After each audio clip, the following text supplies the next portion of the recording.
ፓንት ያለማድረግ ጥቅሞች። ሰላም ጤና ይስጥልኝ። ዶክተር ቅድስት ነኝ፣ የጽንስና የማህፀን ስፔሻሊስት ሐኪም። በቤት ውስጥ ስትሆኚ ፓንት ያለማድረግ ጥቅሞችን እንደሚከተለው አስረዳለሁ። የማህፀን ኢንፌክሽንን ለመቀነስ፣ የብልትን ኬሚካል ባላንስ ለማድረግ ቤት ውስጥ በምትሆኚ ሰዓት ፓንት አለማድረግ በጣም ትልቅ ጥቅም አለው። ማሳከክን፣ የማህፀን ጠረን ፈሳሽ እንዳይቀየር ያደርጋል።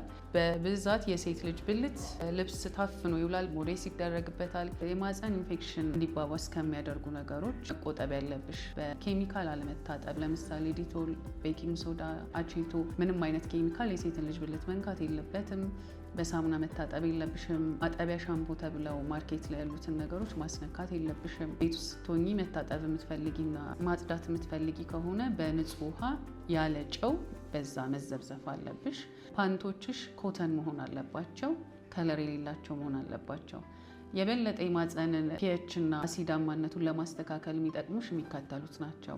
አንድ ጣፋጭ መቀነስ፣ እንደ እርጎና ተመሳሳይ እርሾ ያላቸውን ምግቦች መውሰድ፣ ውሃ በብዛት መጠጣት፣ ካለባበስ አጣብቂኝ የሆኑ ልብሶችን መተው፣ ለምሳሌ ጅንስ፣ ታይት፣ እነዚህን መቀነስ። ተጨማሪ መረጃ ለማግኘት ፔጃችንን ፎሎ በማድረግ ቤተሰብ ይሁኑ።